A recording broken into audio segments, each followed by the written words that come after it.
I was a CNA, and then no one thought I could be a nurse. Then I went to LPN school to be a nurse, and that didn't work out. So they're like, oh, who does she think she is? She can't even finish LPN. No way she could be an RN. And then I'm in RN school, and I got black professors telling me I ain't gonna be a nurse, and I better just head back down to the nursing home. Craziest thing. Yeah, so it's just like, and then I have that. So it's like I was always striving, but a healthy strive, not like a. It pushed you towards like not like a out of the control. You know, I'm getting stomach ulcers from stress. Yeah. And like losing weight. No, it was just like I'm gonna show them, but not like it wasn't vindictive or anything like that. It was just like I know it's inside of me. I know I can, and I feel like when you have the knowledge, like people really like take you a different way when you know what you're talking about. Yeah. Because they're not going to try you. Right. Like, no, that's you true. can disrespect anybody. Yeah. But bring that over here and let's see what's happening. Even sometimes, like, I'll get a report from an OG nurse, and I'm just like, and I don't give a hard time for a report.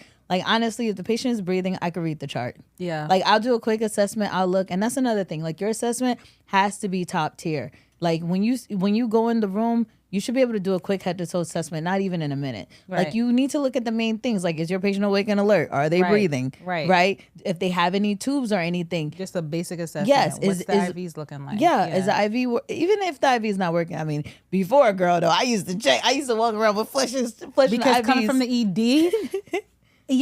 no, we have a left AC or a right AC because that's all y'all know. Yeah. And then the patient get there and okay, I'm so sorry. Like the catheter, it's halfway out. So we have just a spit that happened of on the fluids ride. going in. That happened on the ride there. It was intact when I had To me, the it's patient. giving. I attempted to put an IV, and that's all I got for you. Let me put this Tegaderm over this and act like it's pretend like it worked. Yeah, and also the patient needs blood, so good luck. Oh yeah, for it's sure. always that. Yeah.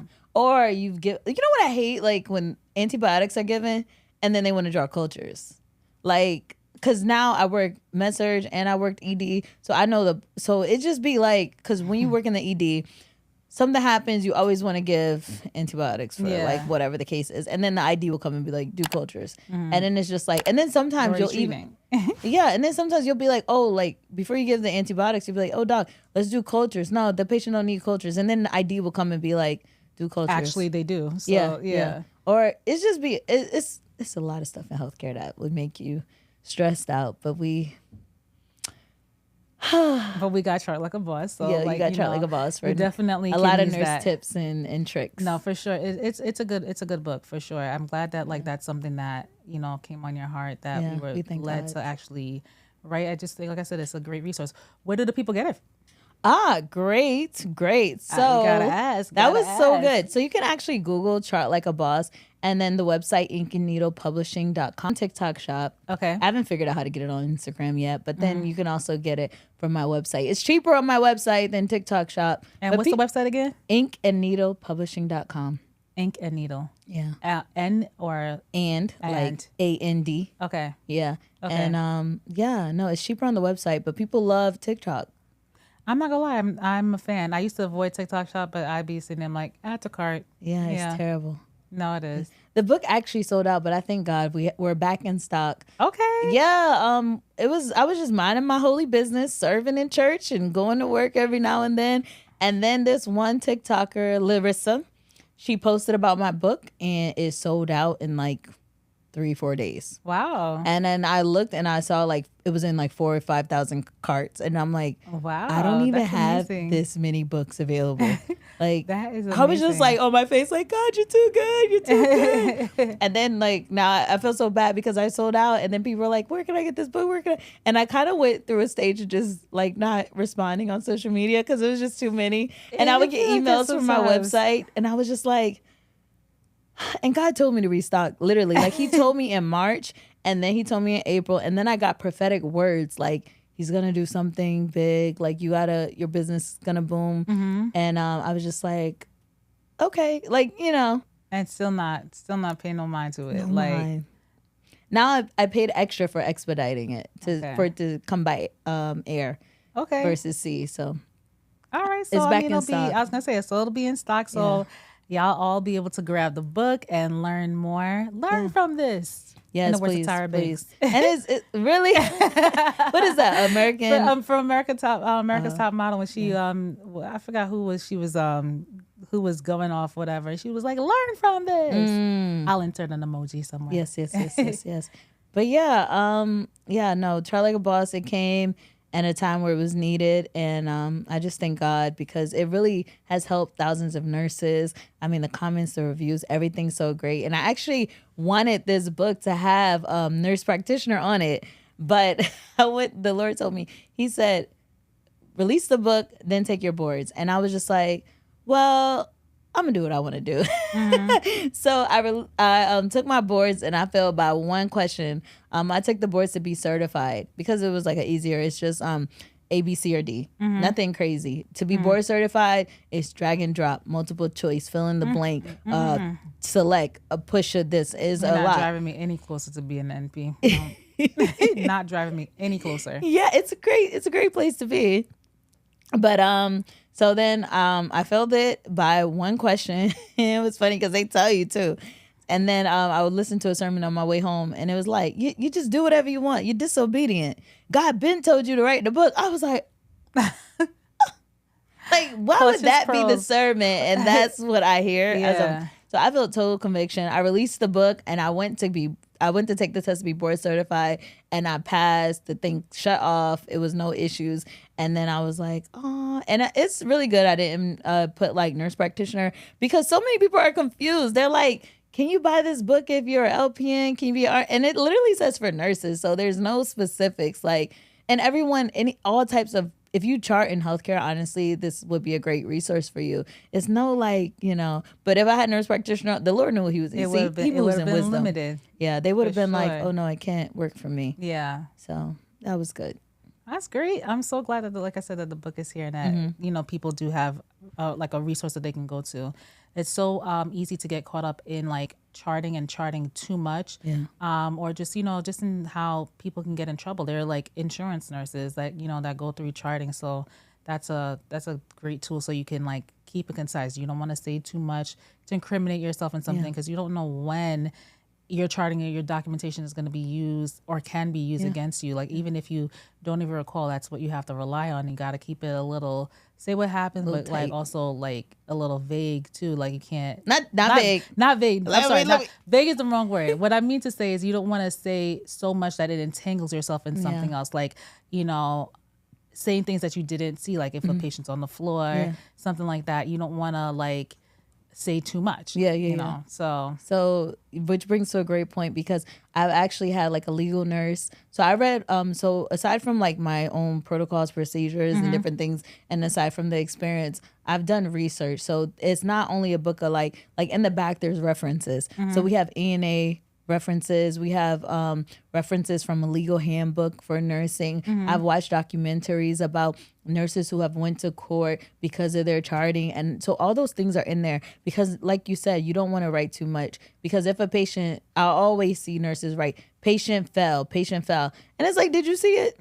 No. So when a patient fall, what you do is you document patient found on the floor. Right. Because nobody saw it. If you say patient felt, like, what does that even mean? Right. Then another thing you want to assess is like, okay, are they like alert oriented? Are they conscious?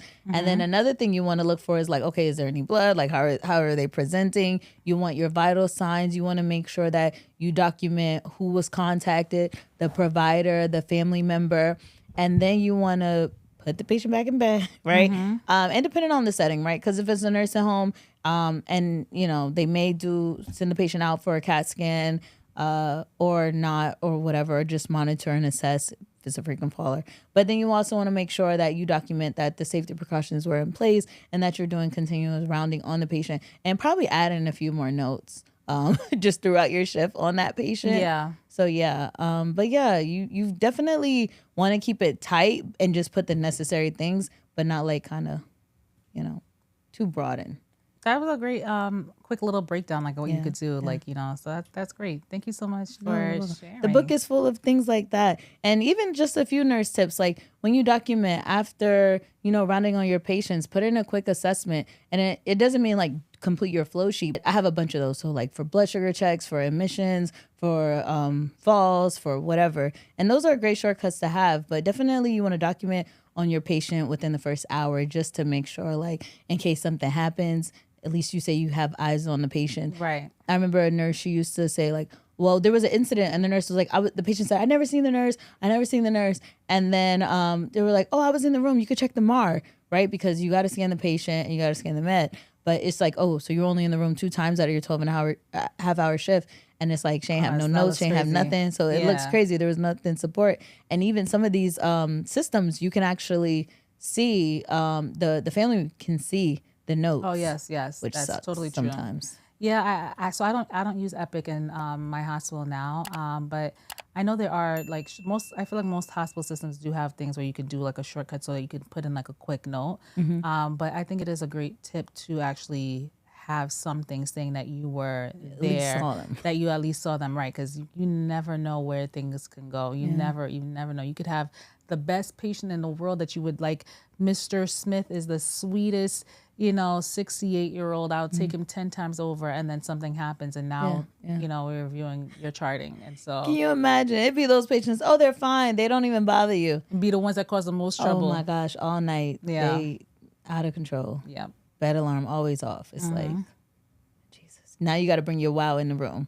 Yep. And sit there with them. And now you're the one-to-one. Yeah. Now you the one-to-one. with 5 other patients. Yes. Like, just please behave. Please, sir, please. And it always be on like, day 1 or 3 or 2 or 3 or something like that. It's never the end of the shift like that. No, that's true. And even like as a nurse, when you have, even if you're working back to back and you have the same patients, it's literally never the same day. There's always something different, and it's just our world. It is. It's a nice world. I'm so glad I don't work med surg Chile no more. Yeah. I love it. I actually miss it a little bit. I miss thinking about things cardiac wise. I don't see as much of it in labor and delivery. But I also wouldn't really trade labor and delivery either for anything else. I do love what I do. I think that's just important. I think having a good foundation as a nurse, honestly, in any area that you are working, having a great foundation is great. But once you find something you love and you're doing what you love, I think that really is like a beautiful, beautiful marriage. Yeah. Oh, lovely. Yeah. No, I agree. Definitely. Like, and it may take a while. Like, you may not find it right away. Right. Yeah. So and especially, like, let's say if you come, like me, I was a CNA. So I was cleaning patients all the time. When I went to med surg and I had to clean patients, it literally didn't bother me because I was cleaning patients already. Right. But there were some nurses that were new to nursing, wasn't a CNA or PCT, and they're like, I'm not cleaning up patients. I'm about to go over to whatever department where they don't clean patients. I don't know, but they would. There are some departments where you don't clean people. I have no idea what that is. Girl, okay. Yes, and they'll be like, I'm not sticking around, and they would really leave. Ambulatory, the IVs, right? Where the patients walk and get the IV treatment. Yeah, but they were like, no, we're not doing that. And I'm just like, what? It didn't bother me, but I don't know. Some people it bothered. But again, I think it comes down to having a good foundation. Like if you're used to certain things, like when I was working at LPN, I learned how to appropriately clean a patient, and it serves me till this day. It worked for me in med surg. It worked for me in labor and delivery. I don't like to come in and see my patient looking a mess. I feel like it's giving a tinge of ICU, because ICU nurses are very meticulous about like, I better see like, we're talking mitered sheets, like mitered, those corners, like, right? The corners is mitered in ICU. I won't necessarily, I feel like when I make a bed in L&D, I do miter corners sometimes here and there. But I feel like in general, I like to take care of my patient fully. I'm going to offer you like, do you want to brush your teeth? Stuff like that. But I think that serves to, it's because of the foundation I had. If I did not work in certain areas, if I didn't have that experience, I'd come into work like, all right, I'm going to see blood. I'm going to see, amniotic fluid and, all these other things and stuff like that. And it'll just be right there. But I didn't have that background in cleaning, I think no role is bigger than any other. Like you can serve in any role no matter what you do. I just can't do labor and delivery. Nothing. It's not for everyone. I'm not gonna lie. It's not for everyone. Mommy, baby, not for everyone. I won't do mother baby myself. I won't do mother baby, even though like could I do it? Yes, in terms of like, I know what to expect. Especially to me, I feel like mother baby is like the med surge of, of labor and delivery to me.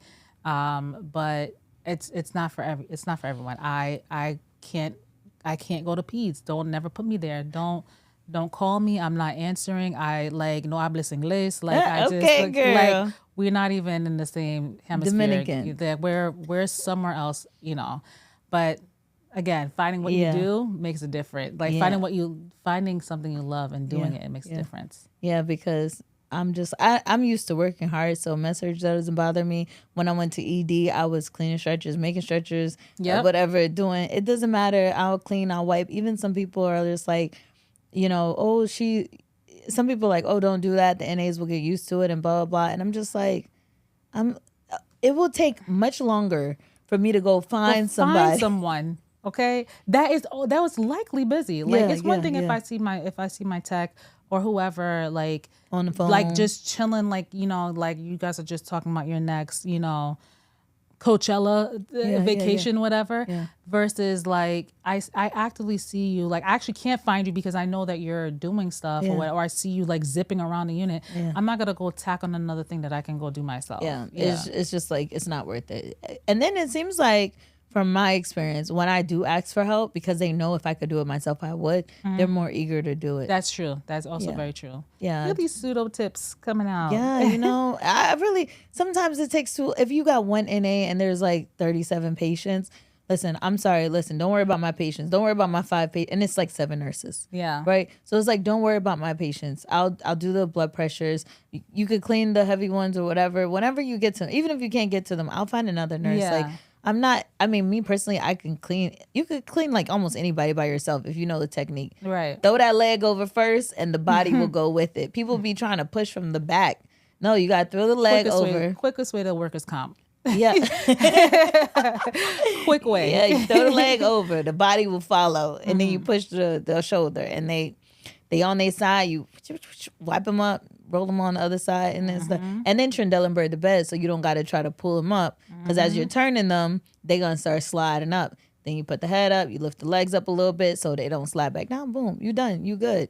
Okay, this little PT, in service for now. Like... You ain't got to worry about your patient calling you. And I'm a big advocate. Like, I know some nurses hate patients that are like, oh, every 4 hours they're on the belt. Baby, every 4 hours you'll see me. You ain't got to ring. I'm going to see you. I might be a minute earlier too. Like, anticipating it just makes your shift so much. Like, some people's like, oh, Najah, you just come to work happy all the time.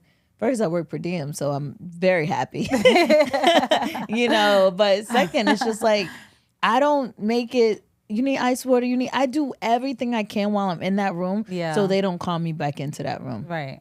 And it's just like, yeah, you have to make it work for you. I feel like people are doing too much of this. Oh, what do you want? What do you want? Or they're talking crap about the patients. I remember one time I did talk crap about a patient because he was so mean. And I was like, and he was mean, but he could walk. And I forgot he could walk.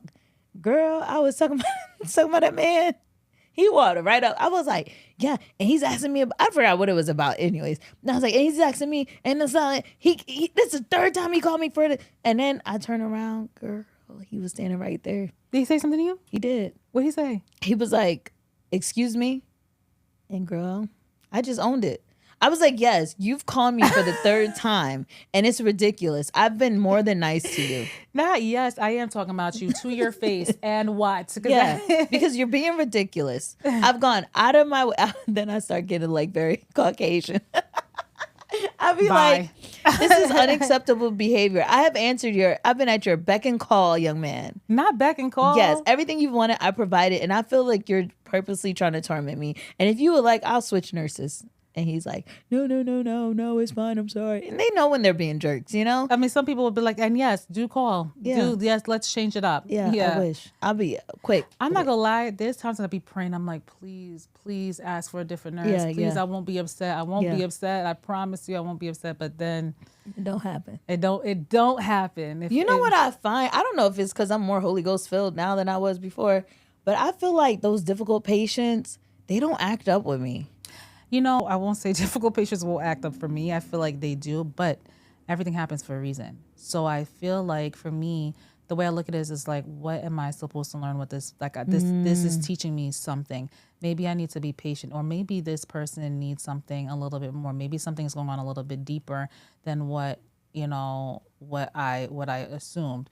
Or a lot of times when I feel like I get assigned a difficult patient, I used to think like, of course, you're giving me the Black patient on the unit that has all these things going on, and you're giving me the harder assignment or whatever. But what I know is that ultimately what you're doing will work out for my good. So a lot of times I've had that where like I would be assigned the harder assignment, and then another patient comes in and actually you end up getting the hardest assignment. And so I'm just like, well, don't you wish that you had my patient now? But thanks, Bill. You know, so, but I try to learn what I'm supposed to learn when I have a difficult patient. Either it's something where maybe you needed my spirit to lighten you, or maybe it's the opposite. Maybe we needed each other, you know? So I always look at it like this didn't happen by accident. Nothing on this earth happens by accident. So I'm going to learn what I'm supposed to learn, or maybe it's something that like God is using me to speak to you in a different way, or like I said, or even oftentimes it's the opposite. So I just try to learn what I'm supposed to learn in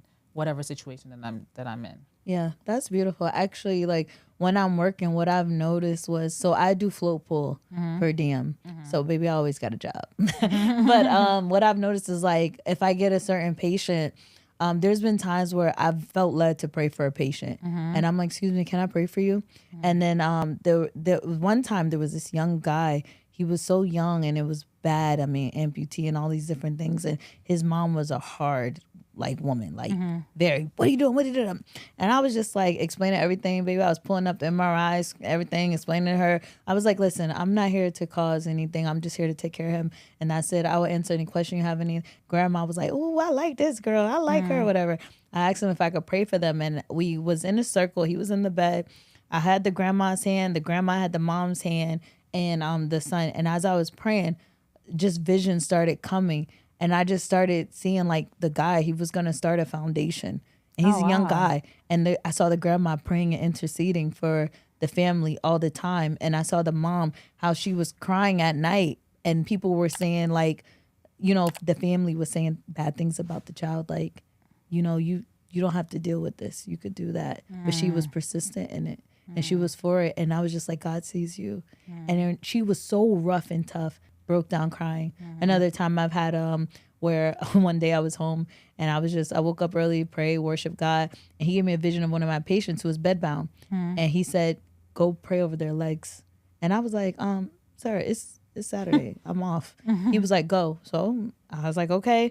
I just started praying in the spirit, and I was like, as I went there around 11 o'clock, and as I was praying in the spirit, I said, "Lord, make this situation favorable for me, because I'm not just about to walk in there and say, hey, God gave me a vision. I'm gonna pray over your husband's legs." So as I was praying in the spirit, I saw a vision of the daughter who's getting married, and I walked in the room, and I saw the wife there with the daughter and the patient in the bed, and I was like, "Oh, hi." They were like, "Oh, you're so skinny. Look at." Spanish people don't care. So I was like, "Oh, hi, God sent me here." I was like, "Oh, I'm a Christian." They were Catholic. So I was like, "Oh, I'm Christian, and God speaks to me, and he told me to pray over your husband's legs." And I was like, "But before I do, is your daughter getting married?" Their jaws were on the floor. Right before I walked in, they were talking about how they believe that the guy's going to propose to her, and it's happening soon. And that there was no, like, how would I know that? I don't even, you know? Yeah. Anyways, and then one of the scriptures that God gave me was the get up story where he spoke to the girl to get up out of the bed. And then the mom was saying that she was just reading that scripture with her mother over his life. Wow. And I was just like, you know, God is so supernatural. So right now, although I'm not working as a nurse practitioner, I felt like God called me to leave that section for now. And I've been used, like I have so many stories like this of when I'm in the workplace and I'm just doing things like this. And it's just like all God, it's all Holy Spirit. And even just like believing and healing and stuff, even Hebrews 11:6, and it's saying like, just believe and heal. Like it talks about how if you pray over the person, have faith, and though it doesn't matter their sins, I will heal them. Because I struggled with that for some time. I was just like, people would say, pray for, you know, whatever. And I'm just like, what if it's God's will for them to die? Like cold, right? Yeah. Like, you know, that is. but I was like, what if it's will? I'm ice not gonna cold. Yeah, ice cold, girl. I be praying for compassion though. But yeah, when he showed me that scripture, now I go to war for people. You got stage 4 cancer, yeah, teshittic. Like I'm in the spirit, like, you know, so. Yeah, but I don't know how I got on this, but I pray that bless somebody. Yes, Thank it was you, meant God. for, it was meant for someone, that's for sure. Hallelujah.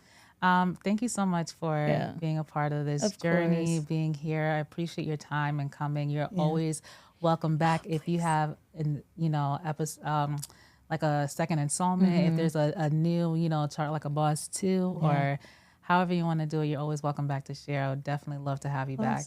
Oh, another thing. So on my website too, inkandneedlepublishing.com, you can find SBAR sheets. So how to really give like situation background assessment recommendations. So it will give you like exquisite flow. I also have an ebook. It's for handoff report. So how to give a really good handoff report. So what you should be looking for as the incoming nurse, and even if you're the outgoing nurse, what you should be preparing for that incoming nurse. So it gives you both sides. It also gives experience from nurses who've been doing it for 5-10 years, new nurses who just started off. And it's full of knowledge. I think it's like $7 or something. I need to be a better saleswoman. I be going to work, people be like, I know you from TikTok. You got your book? I don't got a book. Ain't nothing in the car. Ain't nothing on me. I was like, Lord, help your daughter. Help you be more prepared. Yes, help me be more prepared. I need to tap into that. I tap into that. Yes. Thanks so much for having me. I appreciate it. No problem. Thank you so much. I'm glad I answered. Thanks for tuning in to another episode of The Nurse Aspect, where we assess and evaluate. Quick question. Are we connected? The Nurse Aspect podcast is available across all major platforms or wherever you listen to podcasts. If you ever want to be on the show, or if you have questions, comments, and concerns, email me at thenurseaspect@gmail.com. Follow me on Instagram at The Nurse Aspect or on TikTok at The Nurse Aspect for nursing nonsense and more. Until next time, nurse on, assess, and evaluate. Omega XP.